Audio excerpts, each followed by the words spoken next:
Hey folks, lyarri here. Today we're reacting to This Low Budget Movie is an Abomination by Danny Gonzalez. Honestly, I want to see the other side of that dog because the dog seems like they're cute as fuck. Let's go.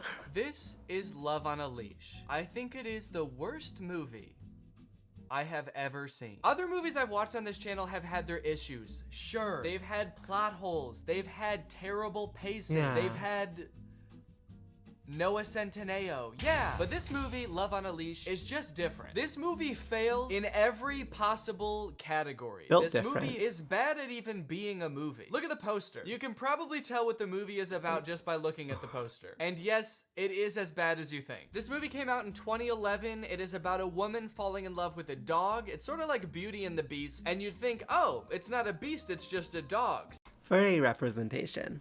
So maybe he won't be as bad as the Beast. No, he's way worse than the Beast. You're gonna hate this dog by the time the movie is over. This movie has a lot of he's not so great cute. themes, so please be cautious while watching this movie. It's nothing like graphic. I'm not gonna show anything that would be like rated R, but just beware. Now, if you think I'm over exaggerating about how bad this movie is, let's just take the intro, for example, because this movie starts with utter silence.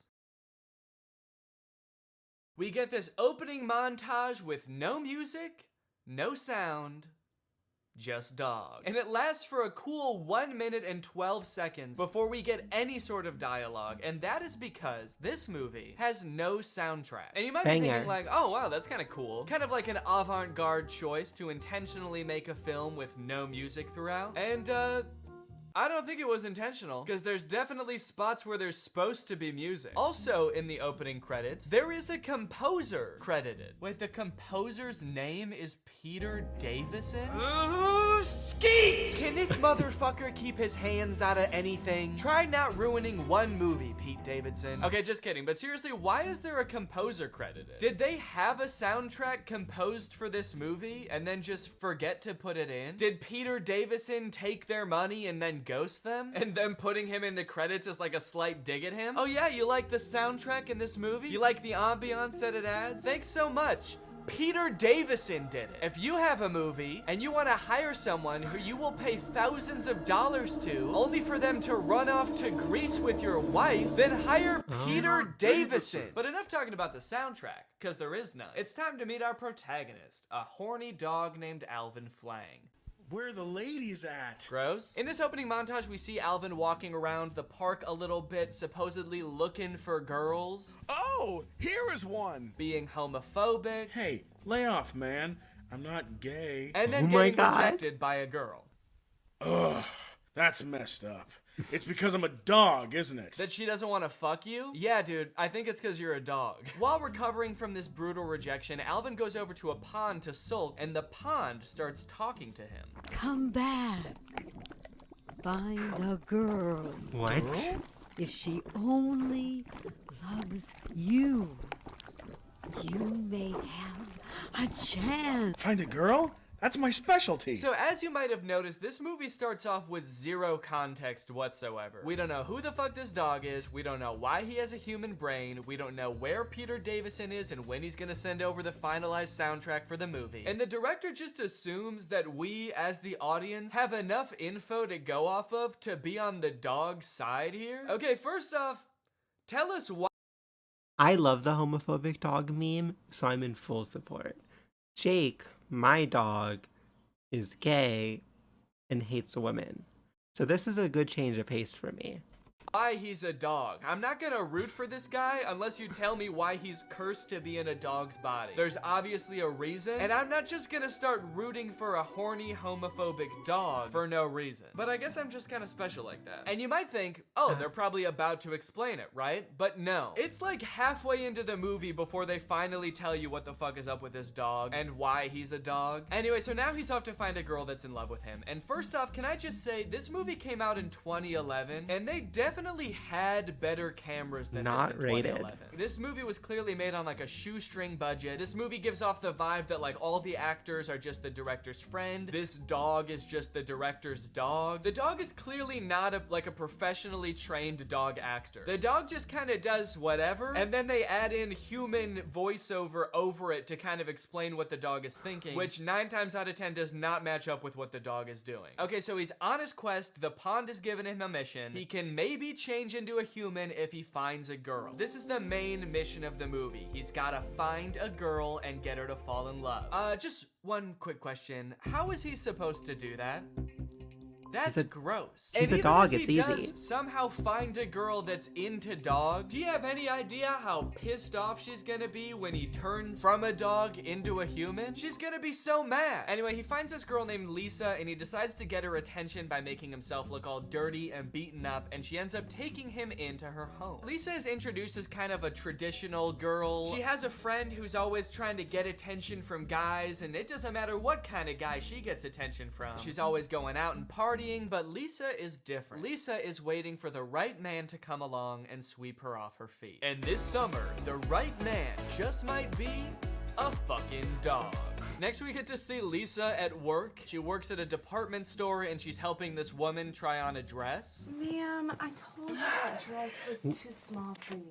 No, it's because I'm sweaty. Why do I feel like This is those sound camera effects work. weren't in the script? Why do I feel like the script didn't say woman tries on dress and farts in the camera? I feel like that wasn't written in. I feel like the actor didn't know that was gonna happen. Seems very mean. Seems especially mean when you remember that the person who edited the sound in this movie literally didn't do anything else. He didn't add in music, that's for sure. He was just like, this woman's big butt makes fart noises, and then he went home. Miss, That was Peter Davison's contribution. He composed the farts. I'm sorry. This dress is too tight for you. I can't sell it to you. What? Okay, I feel like they want to make Lisa seem like the reasonable one here. Like, the lady is being totally unreasonable. But this is kind of fucked up, right? To be like, no, I can't sell you this dress. Sorry. It doesn't fit you and it never will. So, sorry, maybe lose a few pounds before you come back into my store. How about being my roommate? Huh?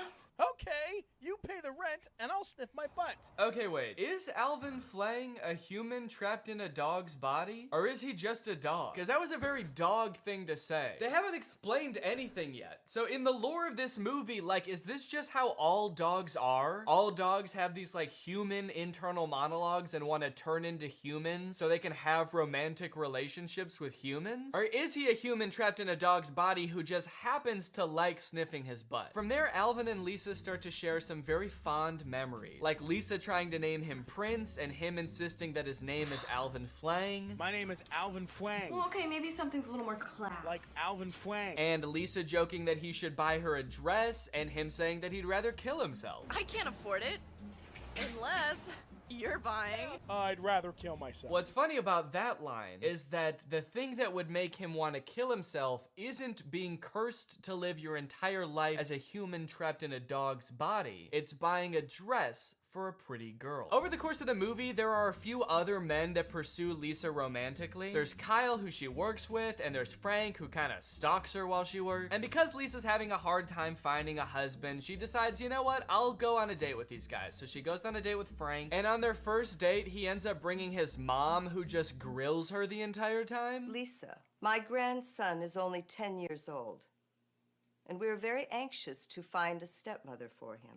This child has been raised using the latest scientific technology in nutrition, education, and psychology. What does that mean? This child was raised by robots. He needs another human in his life. He is cold, hollow, and violent. He needs to learn love from a human woman. Many women have tried, and unfortunately, met their demise. He has an IQ of 170. Yeah, no shit. We raised him using the latest technology. He's not just any regular iPad baby, okay? We used the newest iPad, so that makes him very smart. And to be certain that he grows up to become president of the United States, Huh? we must ask a specific request to any prospective stepmother. She cannot have any children of her own. What? What?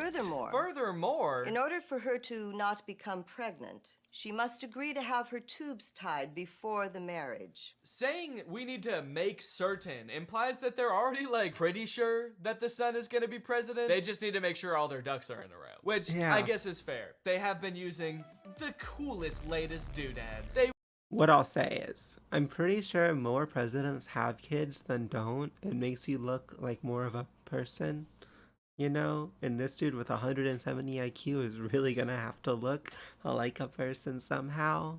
I think Love on a Leash has some inaccuracies. raised this kid in a self-driving Tesla, baby. What is this logic? Is every president an only child? I don't even follow what she's saying with this. Maybe she doesn't want Lisa's attention divided between multiple children, but this is just such a weird plot development. This has nothing to do with what's going on in the movie. How is a man trapped in a dog's body the least interesting thing that's happening in this movie right now? So I can't believe I fucked up that joke and I forgot that it was she who can't have the kid, not the future president.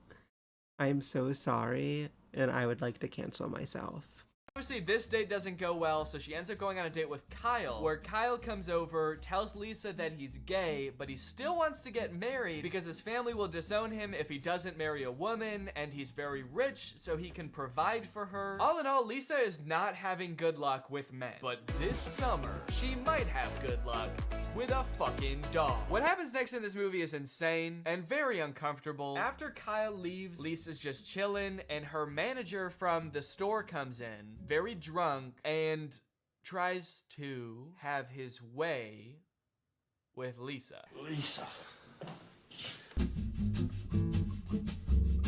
Back off, she's mine. Okay, dude, that's a pretty insane thing to say when a girl is getting assaulted, right?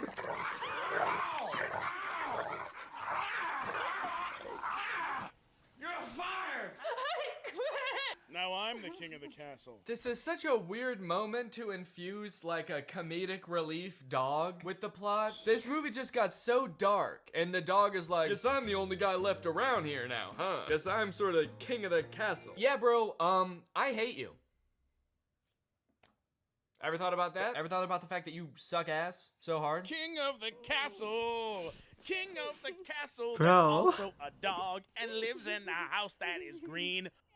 Why is he gay? Why is Kyle gay? Sorry, that's what she's taking away from all this? Huh? Why is Kyle gay? Bro, there are more pressing issues right now. What is the writer of this movie doing? Anyway, she's completely broken down at this point. She ends up running outside into the rain, sitting down in the grass, crying with her dog, and she decides, you know what? That's it. No more men. Men are nothing but trouble. All I want is my dog. From now on, no more men.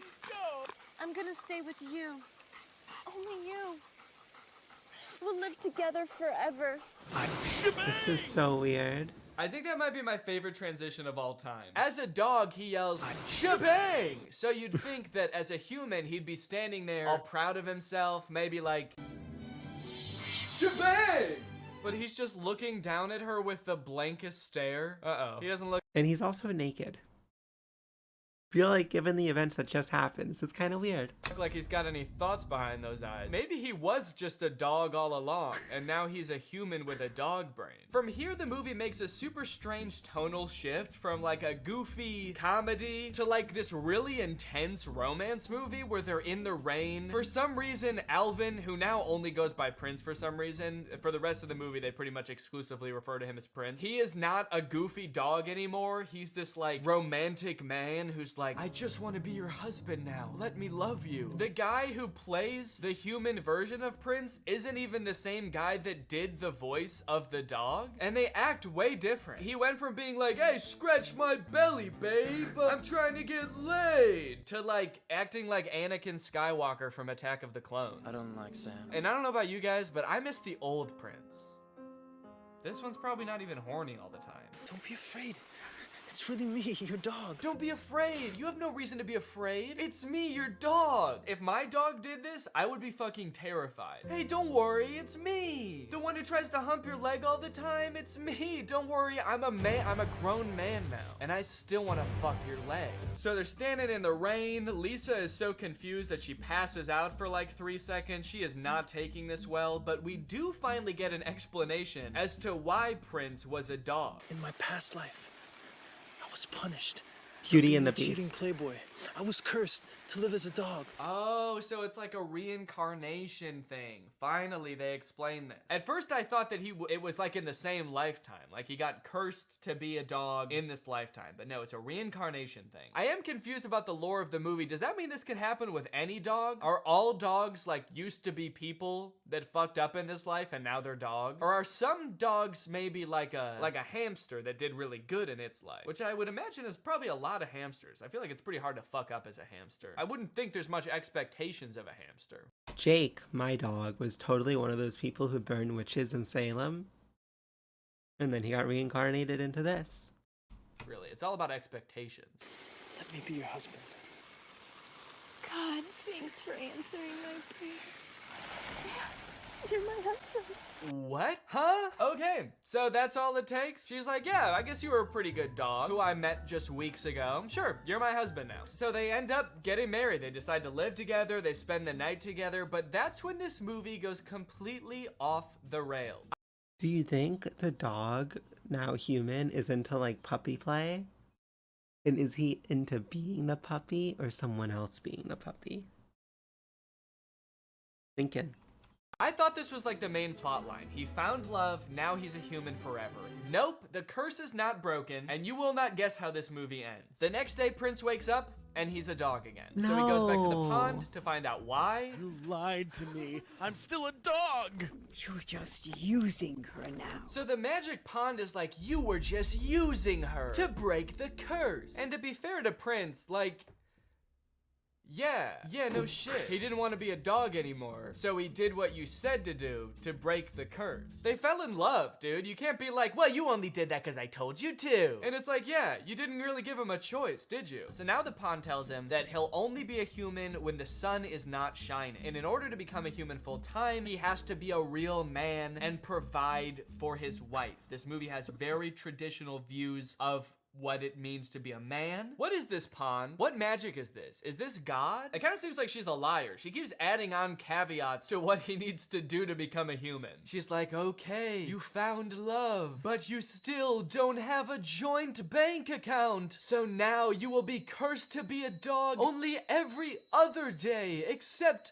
the last Tuesday of the month. This whole situation causes a lot of shenanigans to ensue. He's got to figure out how to make money. He's got to like meet Lisa's family, but he can only come out when the sun's not shining. Otherwise, he'll turn back into a dog like he does in this scene. Dad, Prince just became a dog. Big deal. I'm Alvin Schwein. How stupid. What kind of idiot doesn't know how to swim? All right, grab on, you pizza-faced cinderblock. Pizza-faced cinder block? Dude, that's so mean. What the hell is up with this dog? Why is his dog persona so vastly different than his human persona? Every time he turns back into a dog, he's like, what, you never seen a man turn into a dog before? Fuck you, I'm Alvin Flame. Screw you and this ugly-ass broad. I'm out of here, dude. Okay, we're here. We're at the end of the movie. We have arrived. Do you want to know what happens? Prince, Yes. I guess, just can't seem to figure out this whole, like, providing for his wife thing, and to be fair, he is a dog most of the time. But he realizes, wait, maybe if I just die... I'll say that paw shake joke, that was gold. That was comedy gold. Oh my god. I'll be reincarnated as a human. A pretty bold assumption, honestly. They don't explain why they would think that. It seems like he has absolutely no reason at all to think that's true. The pond never said that, and I'm pretty sure she's God. It seems like she makes the rules. But he turns into a dog, he runs off, and he gets hit by a car. Ah, the old Marmaduke special, ending the movie with a dead dog. And this summer, she might just find luck with a dead dog. And you know what's interesting about all this? Is that at one point in the movie, he actually does buy her that dress from earlier. So I guess the prophecy was kind of true in a way. He did buy her the dress, and he did kill himself. So then we flash forward to years later, the movie says, and Lisa is old as hell. It looks like maybe like 20, 30 years have passed. And Prince, who has been reincarnated and then lived his whole last life, so he's now as old as he was when he died before, shows back up. What took you so long to come back? Lisa, it's better that you don't know. He turned old. The love made him turn old. Or the magic or the pond made him turn old. I don't know. I don't understand any of the lore in this movie. One thing's for sure, though, dude. Do not let this guy turn back into a dog now, because he'd still be like 80 years old. And that is too old for a dog. I have a dog training business. And naturally, it's very successful. I guess you could say I know what dogs like. And I know how to reward them. You see, they're all former sex criminals. I live a very comfortable life, but... Okay, weird flex. I'm actually really rich now, by the way. And that, folks, is the end of the movie. He kills himself, and that, apparently, outsmarts the pond. Moral of the story? It's pretty easy to outsmart a pond. All right, well, now it's time to talk about our sponsor, HelloFresh. This video has been sponsored by HelloFresh. With mine and Laura's busy schedules, HelloFresh makes our lives so much easier. We don't have to go out grocery shopping as much. We don't have to spend as much time meal prepping. And I'm constantly learning new things that up my personal cooking game. For example, today I was cooking these pork tacos, and it had a fun little tip in there about how to warm up your tortillas in the microwave without like totally destroying them, which is really nice. You can enjoy the freshest flavors of fall with HelloFresh because every recipe includes ripe, just picked produce that travels from the farm to your door in less than a week. HelloFresh can adapt to just about any lifestyle. They have veggie, pescatarian, fit and wholesome meals so you can stick to your goals. And they even have a line of kid-friendly recipes which they say are picky eater proof. So if you have a kid or you just, you know, but are they squid have a less friendly? adventurous appetite, but still want to cook fresh meals, then that seems huge, honestly. And the fact that it's Sometimes I'm a 72% squid, cheaper than dining sometimes out or I'm a grocery kid. shopping makes it a very economical decision. So if you want to check out HelloFresh, then head on over to HelloFresh.com and use my code TrulyGreg16 for 16 free meals across 7 boxes and 3 free gifts. That's HelloFresh.com, TrulyGreg16 for 16 free meals and 3 free gifts.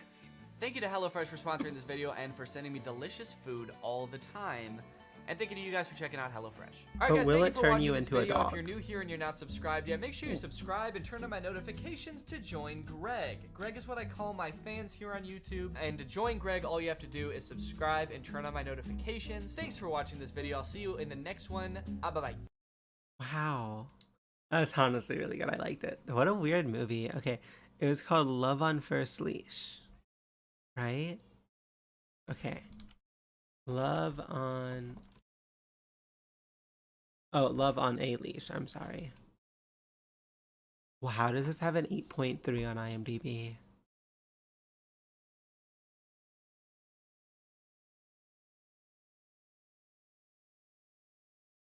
Wait.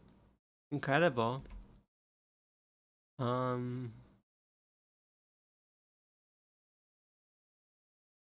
Wiki.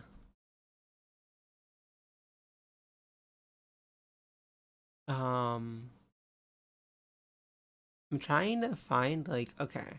Here, let me see. The director, Finn Tian.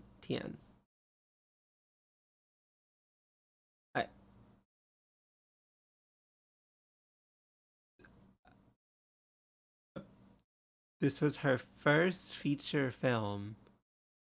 A straight-to-DVD fantasy movie.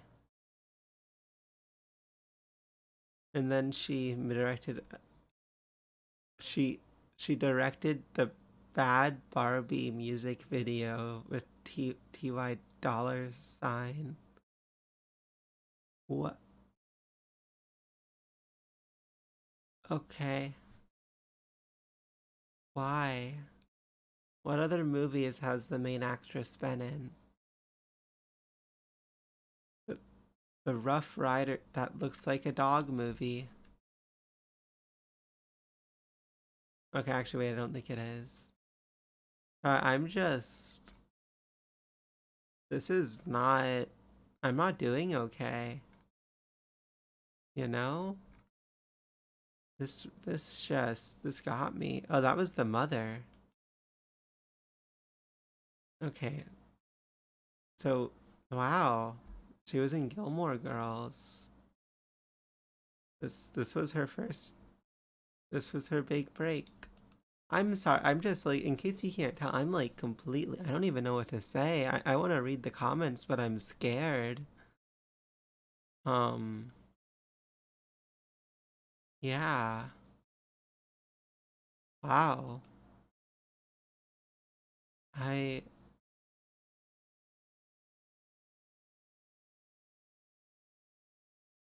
I'm sorry, I can't. Okay, let's read the comments. The fact that this movie made a dog breed that is stereotyped as a goofy himbo extremely unlikable is really terrifying. True. Whoever wrote this movie should be on every watch list, registry, and no-fly list. Fair. Um, the true, yeah, like, how do you make a golden retriever unlikable? The doggy was so cute. To be fair, Alvin Flang, okay, maybe something better. Like, Alvin Flang is extremely funny. It does seem like the movie has some funny, like, bits to it. Is there such a thing as filmmaking narcolepsy, where someone falls asleep and accidentally makes a terrible effing movie? That is the only explanation I can come up with as to why this exists. The date scene with the overbearing grandma clearly had a solid comedic idea behind it, but somehow they executed it in the most awkward, unfunny, and disturbing way possible. Almost impressive. Yeah, like I feel like the movie had like decent ideas. It just each scene was written really badly. Who okay, wait. Who is the writer? Oh, it was her too. Yeah. I mean, how is this movie Forbidden Kiss? I'm guessing it's in Mandarin. Yeah.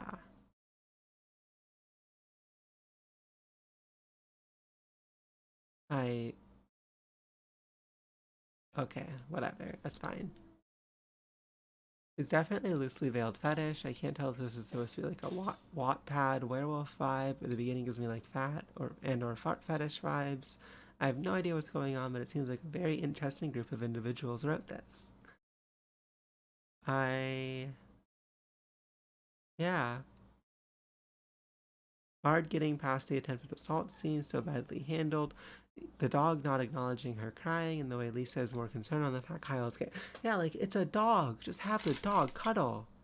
Like, how do you mess that up? It's so easy. Um, Danny has transitioned from haunting our dreams to bringing our nightmares into reality by making us aware of this movie. Yeah. And, honestly, I'm apparently kind of sleepy, and I think I've thought enough about this movie. I hope you have a great rest of your day, folks. Bye. Thank you for watching. I forgot to say that part. Hey folks, thank you so much for watching. Remember to like the video, subscribe on YouTube, follow on Twitch, and have a great rest of your day. Bye.